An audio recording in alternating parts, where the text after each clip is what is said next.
안녕하십니까. 막 심장이 떨리네요. 이거 하라면 잘하겠는데 이게 말씀 증거하려니까 많이 떨립니다. 하나님 앞에 섰습니다. 사도행전 10장 38절에 보니까요, 고넬료가 베드로를 청해놓고 이렇게 말합니다. 우리는 주께서 당신을 통하여 당신에게 명하신 모든 것을 듣고자 하여 다 하나님 앞에 섰나이다, 이렇게 말씀하십니다. 말씀을 전하는 자, 말씀을 듣는 자 모두 다 하나님 앞에 서야 될 줄 믿습니다. 또 사무엘상 1장 15절에 보니까요, 한나가 너무 괴로워서 자기 심령을 통하는 기도를 했습니다. 그것도 하나님 앞에서 심령을 통하는 기도를 했다고 합니다. 우리 선교 현장을 보면서 정말 심령을 통하며 하나님과 기도하는 성도님들 되시기를 바랍니다. 또 사도행전 4장 19절에 보니까요,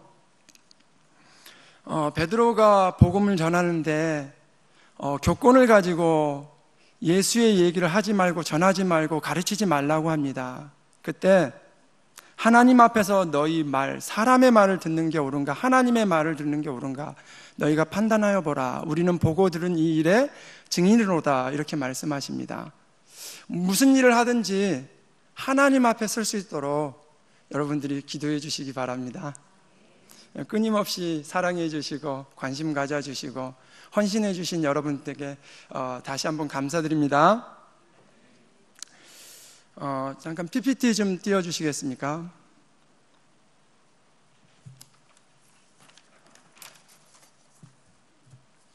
남아공을 위해서 이렇게 기도하시는 줄 압니다. 그러나 너무 죄송합니다. 이렇게 소통이 돼야 되는데 늘 불통이라 여러분들과 함께 말씀으로 또 남아공 현장의 영적 상태를 좀 말씀드리고 같이 말씀 따라 기도하는 시간 갖도록 하겠습니다. 첫 번째입니다. 시온 기독교 교회라 그래서 자이언 크리스천 처치라고 합니다. 지금 남아공의 성도들이 1600만입니다.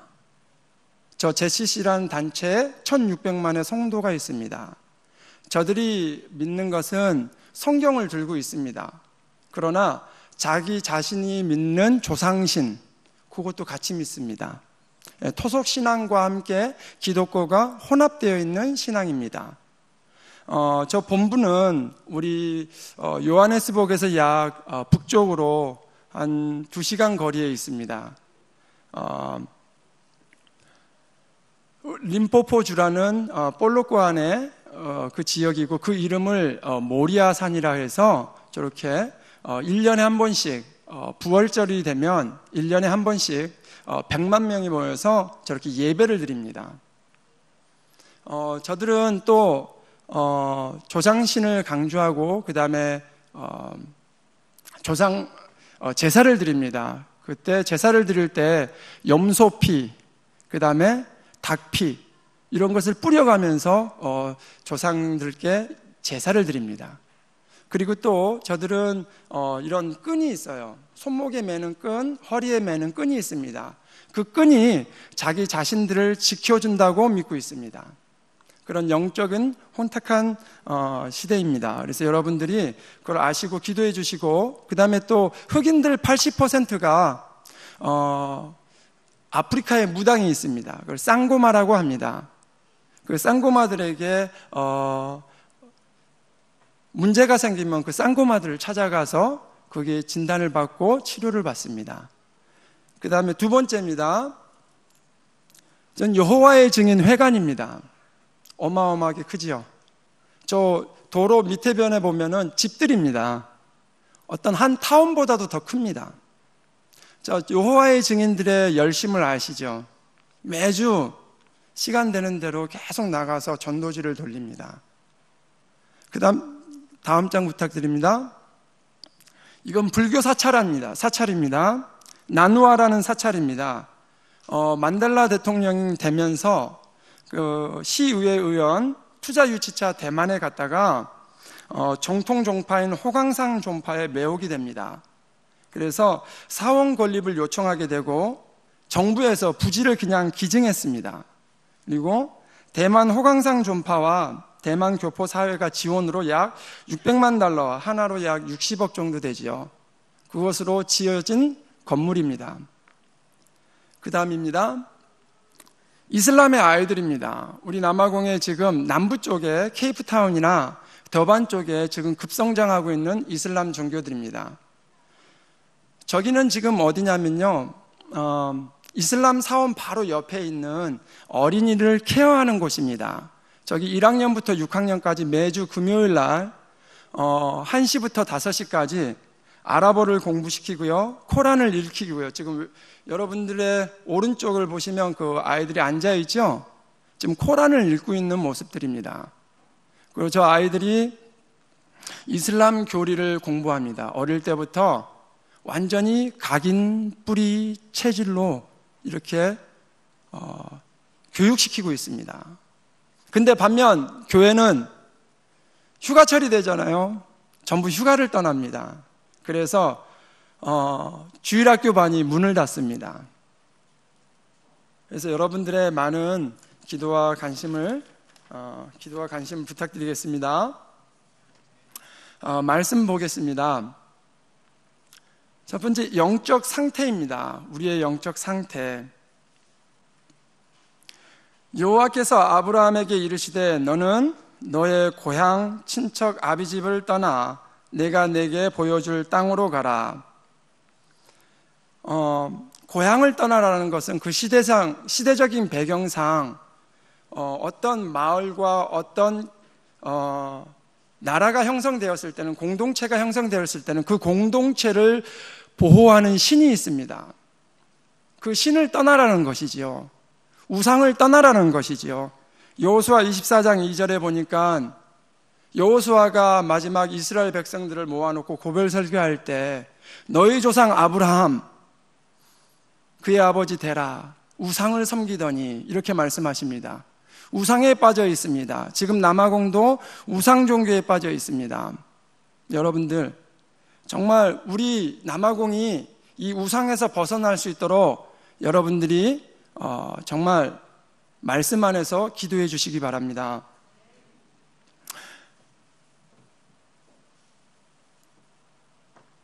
여러분들 잘 아시다시피 우상은 보이는 우상과 보이지 않는 우상이 있지 않습니까?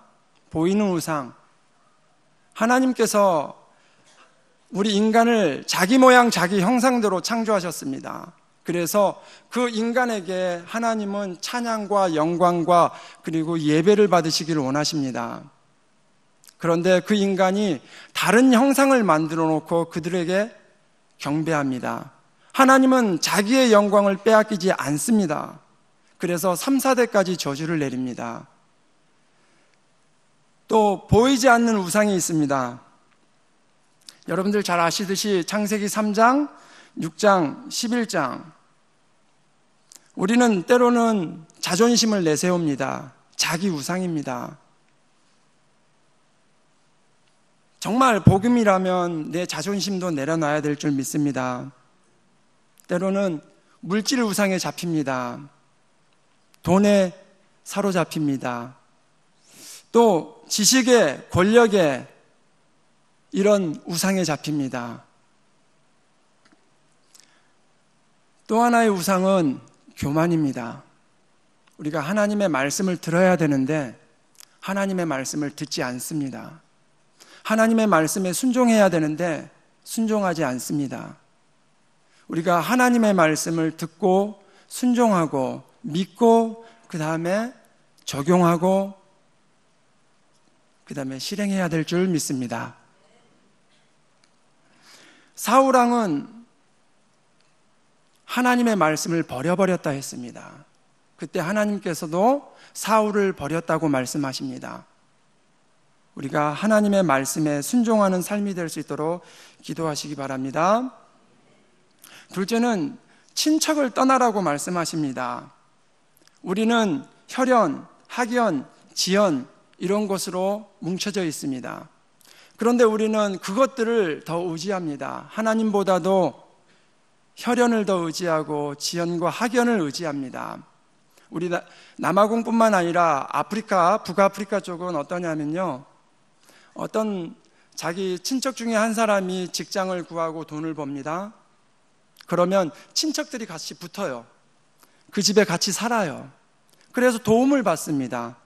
도움을 받다가 자기가 자립해서 나가야 되는데 끝까지 붙어 있습니다. 혈연을 너무나도 의지합니다. 그런 우상에서 벗어날 수 있도록 여러분들의 기도를 모아주시기 바랍니다. 또 너희 아비 집을 떠나라고 말씀하셨습니다. 가문의 저주입니다. 제가 살고 있는 지역이 램벅입니다. 램벅에 있는 그 지역 안에 가정법률사무소가 있습니다. 일주일 동안 그 이혼 소송하는 것이 600건이 올라온답니다. 한 곳입니다. 한 곳에서 일주일에 600건이 올라온답니다. 운동을 하다 보니까 아이들을 가리키고 현장에서 아이들을 만나다 보니까 아이들과 함께 이야기를 하다 보니까요, 상처가 너무 많아요. 상처가 너무 많고, 그러다 보니까 정신적인 문제를 가진 아이들, 직장에 가진 아이들이 너무 많아요. 어느 학교를 갔습니다. 그 학교에 보니까 약 70명의 학생들이 있는데 이해가 없어요. 누가 옆에 지나가다 스치고 지나가죠? 그러면 너 왜 때려? 그러면서 싸우기 시작합니다. 그러면 60명이 다 같이 싸웁니다. 그런 현장입니다. 그런 학교들, 그런 특수 학교가 저희가 살고 있는 지역에만 112군데가 된다고 합니다. 왜? 가정이 무너지는 시대니까요. 그런 상처에 있습니다. 또 가난도 있습니다. 무지합니다. 또 게으릅니다. 어떤 분이 약속을 했습니다. 네, 지금 도착합니다. 네, 코너에 있습니다. 다 왔습니다. 1시간 뒤에 나타나는 거죠. 그런 것입니다. 그래서 아프리카는 이렇게 말합니다. 어떤 행정적인 일에 있어서 이렇게 말하면 되는 것도 없고 안 되는 것도 없는 곳이 아프리카다, 이렇게 말합니다. 여러분들의 기도가 좀 필요한 것 같습니다. 이런 영적 상태에 놓여 있습니다. 근데 하나님께서는 가나안 땅으로 가라고 말씀하십니다. 내게 지시할 땅으로 가라. 복음 속으로 들어가야 되겠죠. 이렇게 절망 가운데 소망 없는 이 땅 살릴 수 있는 길은 복음 속으로 들어가야 될 줄 믿습니다. 그래서 여러분들이 복의 근원이십니다. 그래서 여러분들 기도가 땅에 떨어지지 않을 줄 믿습니다. 가나안 땅, 창세기 3장 15절이 성취될 그 땅, 출애굽기 3장 18절이 성취될 그 땅, 이사야 7장 14절이 성취될 그 땅, 그리스도가 오실 그 땅, 오직 그리스도 속으로 들어가야 될 줄 믿습니다. 두 번째, 언약적인 축복입니다. 우리가 지금 기도하고 있는 부분인데요, 대표적인 축복을 받아야 될 줄 믿습니다. 남아공에 대표적인 교회가 세워져야 될 줄 믿습니다. 저희 교회 이름이 복의 근원교회입니다. 왜? 대표적인 응답을 받기 위해서 그렇게 시작을 했습니다. 그래서 마태복음 1장 1절에 보니까 아브라함과 다윗의 자손 예수 그리스도의 세계라. 그래서 하나님께서 아브라함을 복의 근원으로 세우셨고 대표적인 축복을 주셨습니다. 아담을 믿음의 조상이라고 하지 않습니다. 아브라함을 믿음의 조상이라고 합니다. 대표적인 축복을 받은 사람입니다. 그래도 우리도 그런 대표적인 축복을 받도록 기도해야 될 줄 믿습니다. 너를 큰 민족을 이루고 내 이름을 창대케 하리라. 대표적으로 하나님이 축복하시겠답니다. 무엇 때문에요? 무엇 때문에요? 아멘. 복음 때문입니다. 아멘. 이 아브라함은 믿음으로 순종했습니다. 창세기 22장 1절에서 2절에 보니까요, 하나님은 아브라함을 시험하셨습니다. 하나님이 축복하시려고요. 이삭을 번제로 바치라고 합니다. 아무 말도 하지 않고 하나님 앞에 순종합니다. 하나님께서 그 아브라함에게 대적의 문을 얻는 축복을 주셨습니다. 지금 선교를 맡고 있고 복음을 맡고 있고 가문의 복음화를 맡고 있고 현장 복음화를 맡고 있고 우리 렘넌트들이 방황하게 만들고 렘넌트들이 일어나지 못하게 하는 이 대적의 문, 이 대적의 성문이 무너져야 될 줄 믿습니다. 그래서 대표적인 축복을 받아야 된다고요. 대표적인 축복을 받았던 다윗입니다. 사도행전 13장 22절에 보니까요, 이새의 아들 다윗을 만나니 내 마음에 합한 자로다. 우리의 마음이 하나님과 합한 자가 되어야 될 줄 믿습니다. 그가 내 모든 뜻을 이루리라 말씀하셨습니다. 이 비전교회가 하나님의 모든 뜻을 이루는 대표적인 교회가 되어야 되고요. 우리 선교 현장에 선교하신 우리 선교사님들 현장에 바로 이 대표적인 축복이 임해야 될 줄 믿습니다. 정말 하나님 마음에 합한 렘넌트들과 중직자들, 교회 성도들 그리고 목사님들 일어나야 될 줄 믿습니다. 세 번째는요, 데살로니가 교회가 대표적인 축복을 받았습니다. 데살로니가 1장 7절에 보니까요, 마게도냐와 아가야의 본이 되는 교회라고 했습니다. 그들의 신앙 색깔은 믿음과 소망과 사랑으로 시작합니다. 그런데 데살로니가 2장 13절에 이렇게 말씀하십니다. 너희가 하나님의 말씀을 들을 때 사람의 말로 듣지 아니하고 하나님의 말씀으로 들었다 했습니다. 참으로 그러하도다. 이 말씀은 너희 믿는 자 가운데 역사하느니라. 하나님의 역사가 우리 삶 속에, 교회 속에 우리의 삶을 통해서 나타나야 될 줄 믿습니다. 두 번째는요, 근원적인 축복입니다. 너를 인하여 모든 족속이 복을 얻으리라 말씀하셨습니다. 근원이라는 것은 마르지 않는 축복, 근원이라는 것은 시작점입니다. 나에서부터 시작하시겠다고 말씀하십니다. 에레미야서의 2장 13절에 이렇게 말씀하십니다. 하나님 자기 자신을 이렇게 표현하십니다. 생수의 근원이라고 말씀하십니다. 그 생수의 근원이신 하나님이 지금 우리 안에 계시지 않습니까? 그래서 내가 바로 복의 근원입니다. 여러분들이 복의 근원입니다. 그래서 나를 통해서 가정과 가문과 현장과 미래를 살리는 증인으로 쓰시기 바랍니다. 또 요한복음 7장 38절에 나를 믿는 자는 성경의 이름과 같이 그 배에서 생수의 강이 넘쳐나리라. 생명수가 우리 배에서 넘쳐나겠다고 말씀하십니다. 그 생명수가 민족과 시대를 살릴 수 있도록 여러분들 깨어 기도하시기 바랍니다. 세 번째입니다. 기념비적인 축복입니다. 저에게는 두 가지 기념비적인 축복이 있습니다.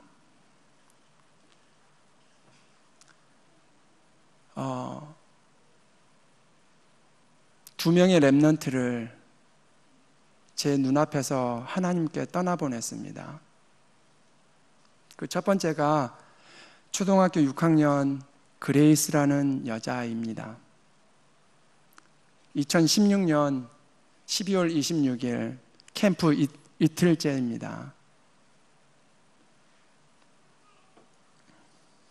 물놀이를 하다가 그만 물에 익사되는 사고가 있었습니다. 그때 하나님 앞에 부르짖습니다. 왜 이런 일이? 그것도 캠프 주간에. 그리고 시간이 흘렀습니다. 하나님께 기도합니다. 하나님이 원하시는 게 뭡니까? 질문을 했습니다. 그때 하나님께서 네 소망이 뭐냐? 소망이 렘넌트냐? 선교냐? 선교도 아니고 렘넌트도 아니고 오직 하나님이십니다. 그게 저에게는 첫 번째 기념탑이었습니다. 그러고 있다가 그 그레이스 어머니에게 이렇게 말했습니다. 그레이스는 갔지만 그레이스 동생 초등학교 2학년짜리 이름이 블레싱입니다. 복입니다. 우리 블레싱을 정말 다윗과 같이 손의 공교함으로 마음의 성실함으로 정말 기르고 싶다. 우리 집으로 보내줄 수 있느냐? 그래서 오케이가 돼서 2017년 2월 달부터 저희 집에서 생활하고 또 학교도 보내고 그러면서 말씀으로 양육되어지면서 아이가 변화되기 시작했습니다. 근데 6월 4일 주일 예배를 마치고 돌아왔습니다. 아이들 차량 운행해주고 그리고 돌아와서 잠깐 이제 들어갔습니다. 근데 블레싱이 밖에서 예배 마치고 뛰어놀고 있더라고요. 그리고 한참 뒤에 나와 보니까 이 블레싱이 물속에 잠겨 있는 것입니다. 그 아이를 건져내고 심폐소생술을 계속 실시했습니다. 그러나 안타깝게도 하나님의 부름을 받고 떠나갔습니다. 그때 저는 모든 것 포기하고 돌아오려고 했습니다. 하나님 이건 아니잖아요. 원망하면서 하나님 이건 아니잖아요. 나 못하겠어요. 나 포기하고 싶어요. 그만하고 싶어요. 진짜 마음 아프더라고요. 근데 그 블레싱 어머니를 만납니다. 어머님이 하시는 말이 뭐라고 하시냐? 그 이름이 글로리아입니다. 글로리아가 하는 말이 당신이 우리에게 와서 복음을 줬고 생명을 줬는데 그리고 당신이 이제까지 우리를 가르칠 때 하나님의 뜻이 있다고 말했는데 당신 어디 가냐?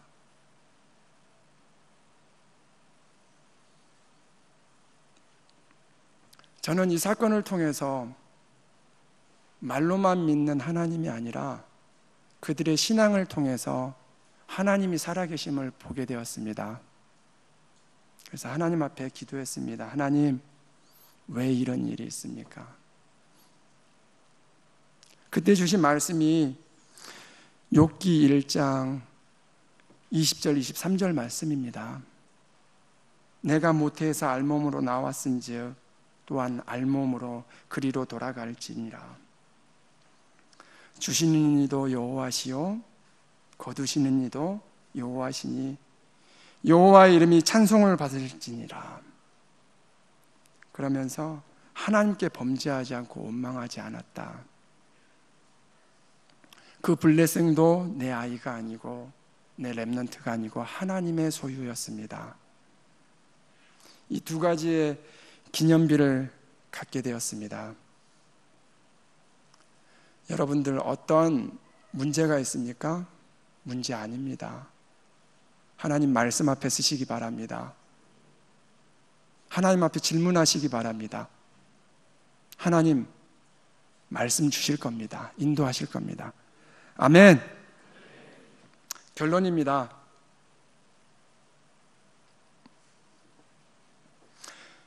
물은 100도가 되어야 끓죠. 액체가 기체로 바뀌는 지점이 있습니다. 그거를 임계점이라고 하지요. 근데 99도가 되면 요동만 칠 뿐입니다. 끓지를 않습니다. 요동만 칠 뿐입니다. 우리는 신앙생활을 하다가 때로는 갈등이 오고 때로는 어려움을 만납니다. 그때입니다. 위기가 찾아올 때도 있습니다. 그때입니다. 그게 바로 임계점입니다. 우리의 한계입니다. 그때 어떻게 하실 겁니까?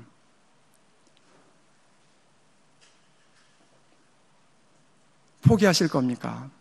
응답이 다 왔는데 포기하면 놓칩니다. 여러분들 1도만 올리시면 됩니다. 1도만 올리시면 됩니다.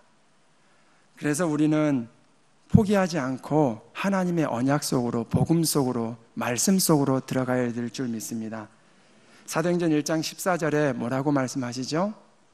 언약 붙잡고 오로지 기도에 힘쓰니라.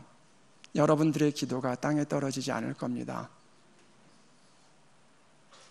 여러분들의 헌신이 헛된 것이 아닙니다.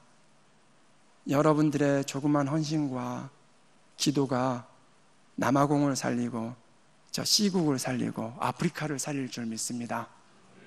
이상입니다.